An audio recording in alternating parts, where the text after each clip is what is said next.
Hello, Dean Snell here from Snell Golf, back here again for another Q&A on technical sessions. Thank you for all the responses back from the first one. They were outstanding. So some of the questions that we got after, we can try to address today, but the feedback that we got after was very good. A lot of people asked if we could try to do something maybe every other week, maybe once a month. So timing-wise, I think maybe we'll try to set it up where once a month we'll connect with you guys and try to pump out a couple of questions. Hopefully bring technology to you guys. Now that the election and the crazy bullshit's over from all the election stuff, we can get back to playing some golf. Here in Massachusetts today, the weather is cold. It's supposed to snow, it's freezing, so a lot of the country is facing the cold weather today, which one of the questions that we had from the last session was, how does the cold affect performance of a golf ball? And that's a great question. What ends up happening is the golf ball can be affected two ways, one with extreme cold and also one with extreme heat. The covers and the layers and the designs of the golf balls can be different. The effect can be different on them. But typically what happens when the golf balls get cold, let's say 40 degrees Fahrenheit, the material will stiffen. So when it stiffens, it loses some of its resiliency, which loses ball speed. So some of the urethane golf balls can lose 2, 3, 4 miles per hour in ball speed. 1 mile an hour is about 2.5, 3 yards in distance. So it's going to be pretty significant, 15 to 20 yards. The Surlyn two-piece golf balls will lose a little bit less. They're a little bit less affected by the cold, but still do lose speed. Those golf balls have gotten very soft, so the low compression, soft feel of the golf ball will tend to go away. So what happens when the golf ball gets cold? Number one, it loses speed. When it loses speed, it loses distance. And number two, the golf ball covers have a tendency to become stiffer. And when they're stiffer, the balls don't have a tendency to roll on the face, they have a tendency to slide. So when a golf ball slides on the face, you lose a lot of spin and you increase a lot of launch angle. Typically has a big effect on distance. So my recommendation is, if you're gonna play in the cold, we have a big group of golfers here every day before Thanksgiving. We put a big group together and go out, a tradition we've been doing for 20 plus years. And the recommendation I have is leave your golf balls in your homes. Leave them in your office at your house or in your home. Don't leave them in the trunk of your car. Don't leave them in your pro shop. A golf ball at 40 degrees temperature, when it gets down to 30 and 40 at night, it'll take hours before that will get back to 70 when the temperature is 70. If you play with a golf ball that's kept at 70 and you rotate them through 2 or 3 balls during your round, they won't get down to 40. You'll reduce how much distance you lose, you'll reduce how much velocity you lose, and you'll notice a little bit of difference in feel because it's cold to begin with, but you reduce the performance loss if you keep the golf balls at 70 degrees in your home and then go play versus take them out of the trunk of your car at 30 degrees and try to play. It ties into another question that we get a lot on the pond balls or the second chance balls or balls that are in the water. Two things happen with this. One is we design golf balls right to the USGA limit of weight. 1.620 ounces or 45.96 grams are the weight limits. So we go right to the weight limit because that's part of physics that makes the golf balls go the furthest. So we design to the max. When they sit in water, they're actually hygroscopic or suck water or moisture. So when the golf balls absorb moisture, they gain weight. And when they gain weight, they can go actually over the legal limit. So tournaments and things that people play in where the ball has to conform or be part of the conforming ball list, it'll still be on the list, but the golf ball may be illegal because it's a little bit too heavy. The bigger effect that happens is when the core of the golf ball absorbs water, there's a huge impact on ball velocity. So the velocity of the core, because they're so soft, they grab that moisture and drives ball speed way down. So if you play second chance balls, you find balls that are in the pond or water, if you don't care and you're just having fun, they're okay, but you will see performance differences. You don't know how long they've been in the water. If it's been 2 hours of the group in front of you, no big deal, but if it's been 2 weeks to 4 weeks, it could be a big loss in distance. So if you get a chance, try to buy some new ones. Okay, the last time we were here, we had a question on spin rates. Someone asked, what's the spin rate of wedges? And it's a tough question to answer because if we have 10,000 people out there today wanting to know the answer to that question, there's 10,000 different spin rates with wedges. So I'll try to categorize that based on some of the testing that I've done in the past with average golfers and tour players. So for a tour player, their spin rates are pretty much what their club is times 1,000. So a tour player will spin a 4-iron 4,000 RPMs, a 5-iron 5,000 RPMs, 6,000, and so on. So the sand wedges and the wedges in their game are about 10,000 RPMs. That's why you'll see those guys hit and the ball will spin back. It takes about 9,000 RPMs for a ball to hit and stop. So if a tour player spins the ball more than 10,000, the ball will have a tendency to come back. Average golfers, about 5,000 to 6,000. Same golf balls, same clubs. It's just your way to hit down on the ball versus their way. They create a lot more spin, a lot more ball speed than average players do, so their spin rates are a lot higher. So wedge spins, I've seen numbers go 4,000 or 5,000 for some pretty slow swing speed players, up to 12,000 for some of the top elite tour players. In that range, anytime if you're an average golfer and you can add a little spin to your golf game and you can add a little spin to your wedge, it's only going to help you stop the ball closer. You may never pull it back, but you may be able to stop it 4, 5, 6 feet closer. And like we said last time, maybe make 1 or 2 more 1 putts or 2 putts and eliminate some of those 3 putts. Okay, so moving along, one of the questions that came in today is we spoke last time about thermoplastic urethane and thermoset urethane. Okay, it was a big topic of differences in designs and performance, and it's again my opinion that the thermoset cover, which is cast, is the highest performance you can have in golf. And the cast material is a liquid that you lower the mantle layers down into it and the material flows up around. You flip it over, you do it the other way, and you can cast it very thin. Thermoset urethanes typically have better durability when they're softer. So when you put a soft, thin cover on, that wedge with the thin, soft cover pinches against the hard mantle and creates a lot of short game spin. Okay, so think of it as a really thin layer, very soft. Hit down on it, it pinches with the mantle behind it to create the ball rolling on the face and come off low with a lot of spin. That's the control that the better players like. Thermoplastic urethanes are typically molded a little thicker and also a little firmer. So what happens with those is they don't pinch as much because they're firmer. They're also thicker, so they slide more. So the thermoplastic urethanes will always have a tendency to slide a little more on the face, which means they launch a little higher and they come off with a little less spin.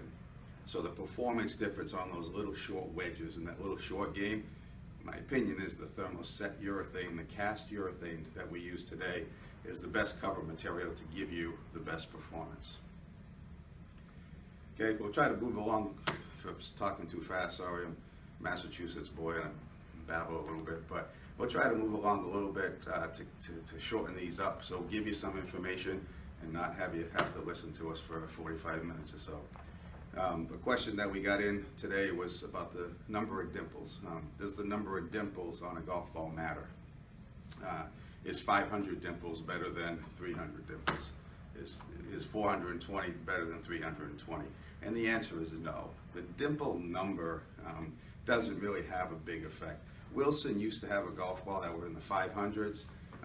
Max Fly used to have a golf ball that was 272. So the range of dimples almost doubled. What we do with the aerodynamics is you want to kind of maximize the dimple coverage. That's a big part of it. So you eliminate the drag on the ball. All the areas of a smooth golf ball, the more dimple area you can get in there, the better the performance is. So we control in a design the dimple and the aerodynamics last. Once we know the ball velocity, once we know the ball velocity, we know the spin rates of the golf balls, the launch angles of the golf balls, then we do the dimples. So if it's 340 or 360 or 380, that's just us putting a layout together that optimizes what we want the lift and drag coefficients. So when you hit a shot, I'll go this way. When you hit a shot this way that's spinning, you have a drag against the ball and you have a lift because of the spin. Those two coefficients are what we use in the aerodynamic design to optimize the dimple flight. Way too confusing for this technology thing we're talking about. bore you to death. It'll be like Ambien. You won't want to, you put this on at night, you'll fall right to sleep if we get into how we do it. But we control the edge angles. The little edge angle of a dimple, the depth of the dimple, the size of the dimple, the shape of the dimple, all of those things control flight. So lift and drag coefficients can be changed by just changing the edge angles. I'll give you one quick anecdotal story. Back when I was working with Titleist, I had a phone call from Hale Irwin, and Hale was playing a ball that we were actually working with him on and getting him into a new one. And he was switching from one type of golf ball to the other. No need to get into the brands, but he was switching from one to another.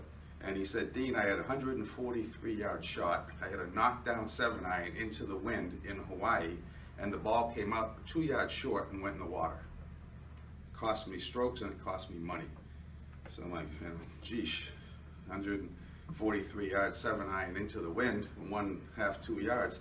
Maybe he didn't hit it good, but I flew down to Florida to meet him, and we sat there with his current golf ball and with that prototype golf ball that we were doing, and we had him hit 24 shots of each, and the difference in distance was 2.1 yards.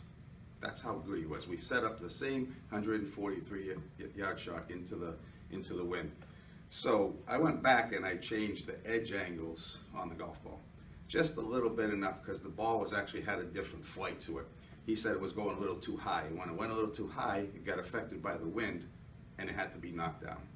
So I changed them just enough, half a degree on the edge angle to bring the flight down, and I went to see him in Phoenix. And in Phoenix, I put a red dot on one ball and a blue dot on another ball. He didn't know what they were. And I put them down. One was the old one, and one was the new one. And sure enough, I'm trying to go red, blue, and he goes, that's the old one. There it is. That's better. That's better. So I'm like, you can't be that good. So I took him and I started hiding the colors. And when I hit the color to the golf ball, he was playing the one that he thought was new, and I snuck one of the old ones in there, and he goes, uh-oh, there's a problem. They're not the same. So they weren't, because I switched it, but that's how good he was. So that was an introduction to me working with tour players to say they are that good, and certain players had certain feedback that they could give to us, and that was a lesson we learned from one of the best players in the world, of how aerodynamics are so important to the better players to be able to control flight and trajectory. So we go to that fine-tuned limit to make sure the depths, the edge angles, the shapes, the sizes, and the coverage all fit what has to happen to fit the performance of the golf ball, to put it in an optimal range, not a one-shot specific, but in a group of shot specific. We try to optimize the dimples to the best we can. There's a lot of questions that we get right now on are we able at Snell Golf to put numbers, different numbers on the golf balls. I know this isn't a big technology session, but I just wanted to answer because it gets asked a lot to us. And the number sides, we're doing something today. We're working on a process that's able to do that. It's hard for us to do right now because of the way we're set up, but we're taking a look at it, and we're making it work out, and it's moving along. I also want to give an update. We spoke last time about the urethane and the yellow. It still keeps coming up, still keeps getting asked a lot. The cast urethane yellow is a tough process to do. I never say never, so we have some work that's being done right now, and we've had some pretty good success. So possibly down the road, we may be able to look at doing something like that. But it could be in the works, and it could be something that's pretty good. On a prototype testing, we're in our last phase right now of some new product designs. We have some new things that are going out, and we're pretty excited about them. We've seen some nice results. We've seen some improvements. A lot of feedback on the last time. We got questions asked of any tour players playing the golf ball on tour. Last year we had 3. So here's my philosophy on it. We had 3 players last year that approached us, and they wanted around $250,000 with some feedback to say we can probably get 10 to play it if we do it. Well, that's $2.5 million. And my position on the start of this company was to try to give tour performance to everyone, but keep the cost affordable. So we're not sacrificing anything on the materials and the process and performance, but we are giving the affordable pricing to the consumer because we don't have all those. So we respectfully declined. We had 2 guys play it last year on tour. We're not allowed to say who they are because they were under contract, but they like the performance of the ball. We have a guy that's going through Q school right now that's using the golf ball on tour, and he's in final stage. So he's pretty excited. He's going to use it all next year for nothing. He just likes the performance. He's tried them all. So it's the groundswell starting to move. My position with a lot of the feedback from the tour is, hey, we think it's a little bit better in performance than what I played today. My position back is, if you think it's better, you have putts on the 18th hole worth more money than you're asking me for today for a year. So play the golf ball every week, make your putts, earn more money, and we'll move on that way. So again, never say never to the tour side to it, but right now our goal as a company is to continue to keep the value and the price of the golf balls down without sacrificing any performance, materials, or processes.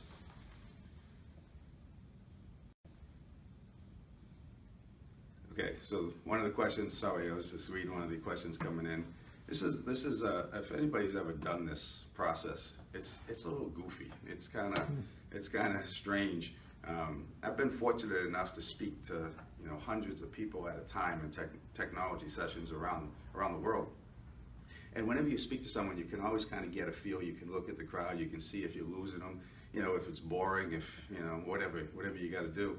But this is a camera, and there's no one here. It's me, and there's a camera there, so there's no feedback. So I apologize if it gets boring or if it gets stupid. I don't really want to tell a whole lot of jokes, but the next question that came in is what are we trying to accomplish with the new prototypes?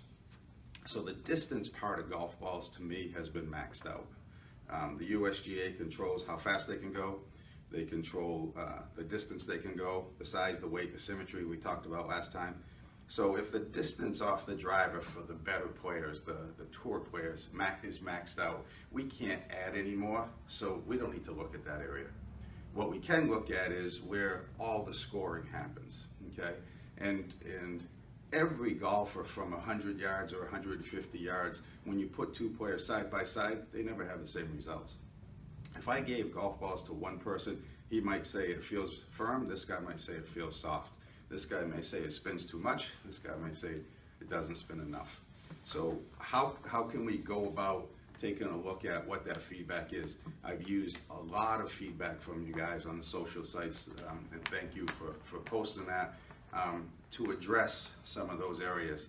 So is the end result, not giving anything away here, but is the end result going to be only one ball? Probably not.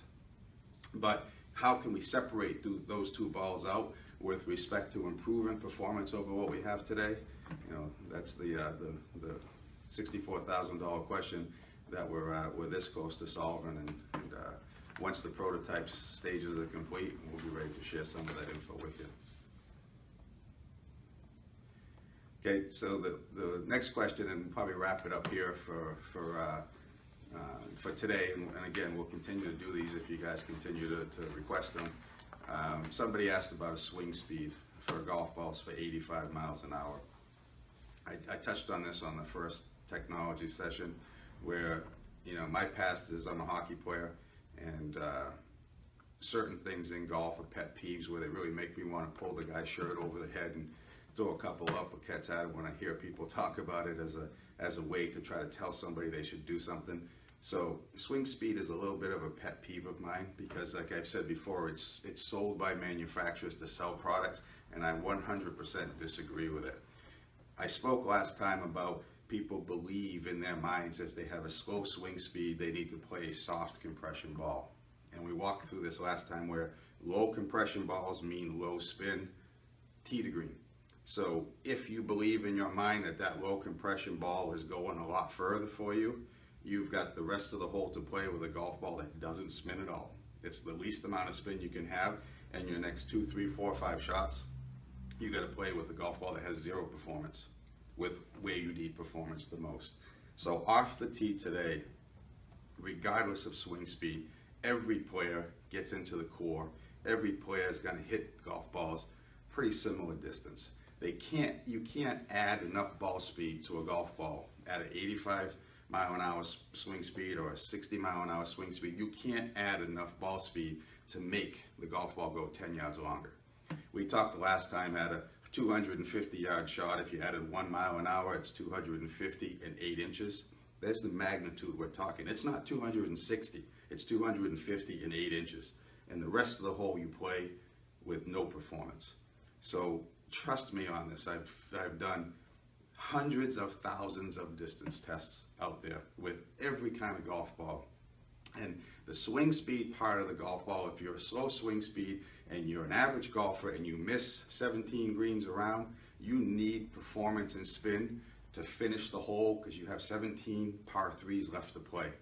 But you're choosing a golf ball that has no spin because you're convinced off the tee it was going to go further for you. So pick golf balls, test them, go out and test them from 100 yards and in, and see which one you like. There's a lot of players that don't want a lot of spin. They like the bump and run shots. That's okay. But take the time to go test them for feel, spin, launch, what you like in your game, where they're different. And off the tee, believe me, there's no big yardage difference. If anybody tells you that they've gained 15 to 20 yards by switching a golf ball, I'm going to tell you it's impossible. If your ball speed's maxed out and your spin rates are low and your aerodynamics are right, you can't go 15 to 20 yards longer. So short game is where you're going to lower your scores. It's where the performance is different in golf balls. It's where you want to test them. Okay, it's a little pet peeve. No one got hurt, but believe me, the distance part of it is accurate. Okay, so I think today we'll kind of wrap this up. I want to thank everybody for spending time. If you've made it through to the end, I appreciate it. For us at Snell Golf this year, it's been outstanding. Your feedback has been outstanding for us. These social sites for us has been a key to our marketing side, and I appreciate you guys spending and sharing. I see a lot of people share with their friends to try to join or learn or information about the products. I like to keep these technical where they're not brand oriented to try to sell something to you. I like to keep the technology going, so as long as you guys want it, you have questions for me, that you're looking for feedback, I'm glad to share my personal opinion, and thank you very much. And I'd like to wish everyone a happy Thanksgiving and enjoy the holidays with your families. Thank you.